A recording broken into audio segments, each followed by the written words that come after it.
Welcome back to my YouTube channel. ಇವತ್ತಿನ ಕ್ಲಾಸಲ್ಲಿ ನಾವು ಮುಂಬರುವ ಎಕ್ಸಾಮ್ಗಳಿಗೆ ಸಂಬಂಧಪಟ್ಟಂತೆ ಇಂಪಾರ್ಟೆಂಟ್ ಕರೆಂಟ್ ಅಫೇರ್ಸ್ ಏನಿದೆ ಅದನ್ನು ನೋಡೋಣ. ಇದು ಕರೆಂಟ್ ಅಫೇರ್ಸ್ ಮೇಲೆ ಫಸ್ಟ್ ಕ್ಲಾಸ್ ಆಗಿದೆ. ಕರೆಂಟ್ ಅಫೇರ್ಸು ಒಂದೇ ವಿಡಿಯೋದಲ್ಲಿ ಎಲ್ಲಾನು ಕವರ್ ಆಗಲ್ಲ, ಹಾಗಾಗಿ ನಾವೊಂದು 3 ಇಂದ 4 ಕ್ಲಾಸ್ ಕರೆಂಟ್ ಅಫೇರ್ಸ್ ಮೇಲೆ ಮಾಡೋಣ. ಏನಿದೆ ಈಗ ನೆಕ್ಸ್ಟ್ ಬರೋ ಏನಿದೆ ಅಗ್ನಿವೀರು ಮತ್ತು ನೆಕ್ಸ್ಟ್ ಬರೋ ಎಕ್ಸಾಮ್ಸ್ಗಳಿಗೆ ಇಂಪಾರ್ಟೆಂಟ್ ಆಗಿರುವ ಮೇನ್ ಏನಿದಾವೆ ಕರೆಂಟ್ ಅಫೇರ್ಸು ಅವನ್ನೆಲ್ಲ ಇಲ್ಲಿಂದ ನೋಡ್ಕೊತ ಹೋಗೋಣ. ಇನ್ನು ಯಾರೆಲ್ಲ ನಮ್ಮ ಚಾನಲ್ನ ಸಬ್ಸ್ಕ್ರೈಬ್ ಮಾಡಿಲ್ಲ ಬೇಗ ಸಬ್ಸ್ಕ್ರೈಬ್ ಮಾಡಿ. ಟೆಲಿಗ್ರಾಮ್ ಚಾನಲ್ನ ಯಾರೆಲ್ಲ ಜಾಯ್ನ್ ಆಗಿಲ್ಲ ಈ ಕ್ಲಾಸ್ನ ಕೆಳಗೆ ಡಿಸ್ಕ್ರಿಪ್ಷನಲ್ಲಿ ಲಿಂಕ್ ಇದೆ, ಹೋಗಿ ಜಾಯ್ನ್ ಆಗಿ. ನಿಮಗೆ ಈ PDF ವಿತ್ ಆನ್ಸರ್ ಜೊತೆ ನನ್ನ ಟೆಲಿಗ್ರಾಮ್ ಚಾನಲಲ್ಲಿ ಸಿಗುತ್ತೆ. ಏನಿದೆ ಫಸ್ಟ್ನೇ ಕ್ವಶನ್ ಏನಿದೆ, ಇತ್ತೀಚೆಗೆ BSFನ ಮಹಾನಿರ್ದೇಶಕರಾಗಿ ಯಾರು ಆಯ್ಕೆ ಆಗಿದ್ದಾರೆ ಅಂತ ಕೇಳಿದ್ದಾರೆ. ಏನಾಗುತ್ತೆ ಇದಕ್ಕೆ ಆನ್ಸರು? ಇತ್ತೀಚೆಗೆ BSFನ ಮಹಾನಿರ್ದೇಶಕರಾಗಿ ಯಾರು ಆಯ್ಕೆ ಆಗಿದ್ದಾರೆ?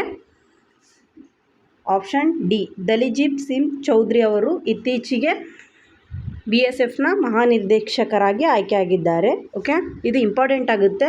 ಇದು ಆರ್ಮಿ ಎಕ್ಸಾಮ್ ಆಗಿರೋದ್ರಿಂದ ಏನಿದೆ ಡಿಫೆನ್ಸ್ ಸಿಸ್ಟಮಲ್ಲಿ ಏನೇ ಕರೆಂಟ್ ಅಫೇರ್ಸ್ ಇದ್ದರೂ ನೀವು ಇಂಪಾರ್ಟೆಂಟ್ ಆಗಿರುತ್ತೆ, ಅದನ್ನು ನೋಡ್ಕೋಬೇಕಾಗುತ್ತೆ. ಇನ್ನು ನೆಕ್ಸ್ಟ್ ಕ್ವಶನ್ ಏನಿದೆ, ಎರಡನೇ ಕ್ವಶನ್ನು, ಬಾಂಗ್ಲಾದೇಶದ ಪ್ರಧಾನಿಯಾಗಿ 5ನೇ ಬಾರಿ ಆಯ್ಕೆಯಾದವರು ಯಾರು ಅಂತ ಇದೆ. Answer is Sheikh Haseen.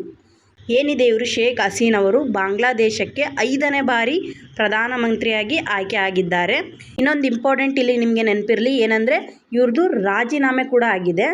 ಇವ್ರದ್ದು ಏನಿದೆ ಫಸ್ಟು ಜನವರಿಯಲ್ಲಿ ಇವರು ಆಯ್ಕೆ ಆಗಿದ್ದರು, ಮತ್ತು ನೆಕ್ಸ್ಟ್ ಏನಿದೆ ಬರೋ ಮಂತಲ್ಲಿ ಇವ್ರದ್ದು ರಾಜೀನಾಮೆ ಕೂಡ ಆಗಿತ್ತು. ಈ ಥರನೂ ಕೇಳ್ಬೋದು.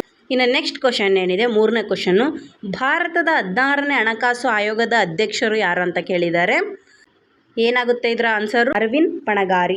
4ನೇ ಕ್ವಶನ್ ಏನಿದೆ ನೆಕ್ಸ್ಟು, ಅಯೋಧ್ಯ ರಾಮ ಮಂದಿರದ ರಾಮನ ಪ್ರಾಣ ಪ್ರತಿಷ್ಠಾಪನೆ ಯಾವ ದಿನಾಂಕದಂದು ನಡೆಯಿತು ಅಂತ ಕೇಳಿದ್ದಾರೆ. ಆಪ್ಷನ್ ಏನಿದೆ, 2024 ಜನವರಿ 15, 2024 ಫೆಬ್ರವರಿ 1, 2024 ಮಾರ್ಚ್ 10, 2024 ಜನವರಿ 22 ಅಂತ ಇದೆ. Answer is January 22, 2024. ಡಿ ಆಪ್ಷನಲ್ಲಿದೆ. ಇನ್ನು ನೆಕ್ಸ್ಟ್ 5ನೇ ಕ್ವಶನ್ ಏನಿದೆ, ಪ್ರಧಾನ ನರೇಂದ್ರ ಮೋದಿಯವರು ತೀರ್ಥಕ್ಷೇತ್ರ ಸ್ವಚ್ಛಕ್ಕಾಗಿ ಆರಂಭಿಸಿದ್ದು ಮೊದಲು ಅಂತ ಕೇಳಿದ್ದಾರೆ. ಯಾವುದನ್ನು ಆರಂಭಿಸಿದ್ರು ಮೊದಲು ನರೇಂದ್ರ ಮೋದಿಯವರು ಇತ್ತೀಚೆಗೆ? ತೀರ್ಥಕ್ಷೇತ್ರ ಸ್ವಚ್ಛಕ್ಕಾಗಿ ಸ್ವಚ್ಛ ಮಂದಿರ್. ಆನ್ಸರ್ ಈಸ್ ಸ್ವಚ್ಛ ಮಂದಿರ್. ಇನ್ನು ನೆಕ್ಸ್ಟ್ ಕ್ವಶನ್ ಏನಿದೆ, 6ನೇ ಕ್ವಶನ್ನು, ಆಸ್ಟ್ರೇಲಿಯಾ ಓಪನ್ 2024 ಮಹಿಳೆಯ ಸಿಂಗಲ್ ವಿಜೇತ ಯಾರು ಅಂತ ಕೇಳಿದ್ದಾರೆ. Answer is Aryna Sabalenka. ಇನ್ನು ನೆಕ್ಸ್ಟ್ ಕ್ವಶನ್ ಏನಿದೆ, 7ನೇ ಕ್ವಶನ್ನು, 9ನೇ ಸಾರಿ ಬಿಹಾರದ ಮುಖ್ಯಮಂತ್ರಿಯಾಗಿ ಆಯ್ಕೆಯಾಗಿದ್ದು ಯಾರು ಅಂತ ಕೇಳಿದ್ದಾರೆ. ಯಾರು ಆಯ್ಕೆ ಆಗಿದ್ದಾರೆ 9 ಸಾರಿ ಬಿಹಾರದ ಮುಖ್ಯಮಂತ್ರಿಯಾಗಿ? Answer is Nitish Kumar. ಇನ್ನು ನೆಕ್ಸ್ಟ್ ಕ್ವಶನ್ ಏನಿದೆ, 8ನೇ ಕ್ವಶನ್ನು, ವಿಪ್ರೋ ಸಂಸ್ಥೆಯ ನೂತನ CEO ಯಾರು ಅಂತ ಕೇಳಿದ್ದಾರೆ. ಯಾರು ವಿಪ್ರೋ ಸಂಸ್ಥೆಯ ನೂತನ CEO? Answer is Srinivas Pallia. Okay, ಇನ್ನು ನೆಕ್ಸ್ಟ್ ಏನಿದೆ, 9ನೇ ಕ್ವಶನ್ನು, T20 ಕ್ರಿಕೆಟ್ ವಿಶ್ವಕಪ್ನಲ್ಲಿ 300 ಕ್ಯಾಚ್ ಹಿಡಿದ ವಿಕೆಟ್ ಕೀಪರ್ ಯಾರು ಅಂತ ಕೇಳಿದ್ದಾರೆ. Answer is Mahendra Singh Dhoni. D ಆಪ್ಷನಲ್ಲಿದೆ. ನೆಕ್ಸ್ಟ್ ಕ್ವಶನ್ ಏನಿದೆ, 11ನೇ ಕ್ವಶನ್ನು, ಇತ್ತೀಚೆಗೆ ಹೆಲಿಕಾಪ್ಟರ್ ಅಪಘಾತದಲ್ಲಿ ನಿಧನರಾದ ಇರಾನ್ನ ಅಧ್ಯಕ್ಷರು ಯಾರು ಅಂತ ಕೇಳಿದ್ದಾರೆ. Answer is Ebrahim Raisi. ಇನ್ನು ನೆಕ್ಸ್ಟ್ 12ನೇ ಕ್ವಶನ್ ಏನಿದೆ, ವಿಶ್ವದ ಶ್ರೀಮಂತ ನಗರ ಯಾವುದು ಅಂತ ಕೇಳಿದ್ದಾರೆ. Answer is New York. ನೆಕ್ಸ್ಟ್ 13ನೇ ಕ್ವಶನ್ ಏನಿದೆ, 2024 ಭಾರತದಲ್ಲಿ ಲೋಕಸಭೆಯ ಚುನಾವಣೆ ಎಷ್ಟನೇ ಆವೃತ್ತಿ ಆಗಿತ್ತು ಅಂತ ಕೇಳಿದ್ದಾರೆ. ಎಷ್ಟನೇ ಆವೃತ್ತಿ ಆಗಿತ್ತು? ಈ ಬಾರಿ ನಡೆದ 2024 ಲೋಕಸಭೆ ಎಲೆಕ್ಷನ್ನು 18ನೇ ಆವೃತ್ತಿ. ಈ ಸಲ ಏನಿದೆ ನಿಮಗೆ 2024 ಲೋಕಸಭೆ ಚುನಾವಣೆ ನಡೆದಿರೋದ್ರಿಂದ ಅದು ಕೂಡ ನಿಮಗೆ ಇಂಪಾರ್ಟೆಂಟ್ ಆಗುತ್ತೆ. ಇನ್ನು ನೆಕ್ಸ್ಟು 4 ವರ್ಷಕ್ಕೊಮ್ಮೆ ನಡೆಯುವ ಒಲಿಂಪಿಕ್ಸ್ ಗೇಮ್ಸ್ ಕೂಡ ನಿಮಗೆ ಇಂಪಾರ್ಟೆಂಟ್ ಆಗುತ್ತೆ. ಇನ್ನು ನೆಕ್ಸ್ಟ್ ಕ್ವಶನ್ ಏನಿದೆ, 2024 HDI ಸೂಚ್ಯಂಕದಲ್ಲಿ ಭಾರತದ ಶ್ರೇಣಿ ಎಷ್ಟು ಅಂತ ಕೇಳಿದ್ದಾರೆ. ಎಷ್ಟನೇ ಸ್ಥಾನದಲ್ಲಿದೆ ಅಂತ? Answer is 134.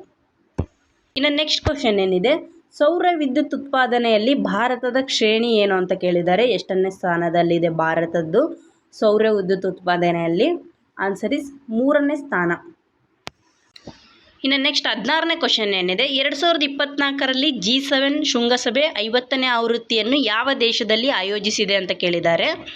Answer is Italy. ಇನ್ನು ನೆಕ್ಸ್ಟ್ ಕ್ವಶನ್ ಏನಿದೆ, CISFನ ಹೊಸ ಮಹಿಳಾ ಮುಖ್ಯಸ್ಥರಾಗಿ ಯಾರು ನೇಮಕಗೊಂಡರು ಅಂತ ಕೇಳಿದ್ದಾರೆ. Answer is Nina Singh. Current affairs ಅಂದರೆ ನಿಮಗೆ ನೇಮಕಾತಿಗಳ ಬಗ್ಗೆ ಕ್ವಶನ್ಸು ಹೆವಿ ಬರುತ್ತೆ. ನೇಮಕಾತಿ ನೋಡ್ಕೊಳ್ಳಿ, ಫೀಲ್ಡಲ್ಲಿ ಯಾರ್ಯಾರು ನೇಮಕಾತಿ ಆಗಿದ್ದಾರೆ ಇತ್ತೀಚೆಗೆ ಅನ್ನೋದನ್ನ. ಇನ್ನು ನೆಕ್ಸ್ಟು ಒಂದು ಶಿಫ್ಟಲ್ಲಿ 2ರಿಂದ 3, 4ವರೆಗೂ ಕರೆಂಟ್ ಅಫೇರ್ಸ್ ಬರುತ್ತೆ. ನೀವು ಒಂದು ಕ್ವಶನ್ಗೆ 2 ಮಾರ್ಕ್ಸ್ ಇತ್ತು ಅಂದರೆ ನೀವು ಅಲ್ಲೇ 6ರಿಂದ 8 ಮಾರ್ಕ್ಸ್ನ ನೀವು ಕರೆಂಟ್ ಅಫೇರ್ಸಲ್ಲೇ ತೊಗೋಬೋದು. ಇನ್ನು ನೆಕ್ಸ್ಟ್ 18ನೇ ಕ್ವಶನ್ ಏನಿದೆ, ಆಂಧ್ರ ಪ್ರದೇಶದ ಹೊಸ ಮುಖ್ಯಮಂತ್ರಿ ಯಾರು ಅಂತ ಕೇಳಿದ್ದಾರೆ. Answer is N Chandrababu Naidu. ಇನ್ನು ನೆಕ್ಸ್ಟ್ 19ನೇ ಕ್ವಶನ್ ಏನಿದೆ, NATOನ 32ನೇ ಸದಸ್ಯ ರಾಷ್ಟ್ರ ಯಾವುದು ಅಂತ ಕೇಳಿದ್ದಾರೆ, ಸದಸ್ಯ ದೇಶ. Answer is Sweden. ಇನ್ನು ನೆಕ್ಸ್ಟ್ ಲಾಸ್ಟ್ ಫೈನಲ್ ಕ್ವಶನ್ ಏನಿದೆ, ವಿಶ್ವದ ಪ್ರವಾಸೋದ್ಯಮ ಅಭಿವೃದ್ಧಿ ಸೂಚ್ಯಂಕದಲ್ಲಿ ಭಾರತದ ಸ್ಥಾನ ಎಷ್ಟು ಅಂತ ಕೇಳಿದ್ದಾರೆ. ಆನ್ಸರ್ ಇಸ್ 39ನೇ ಸ್ಥಾನ.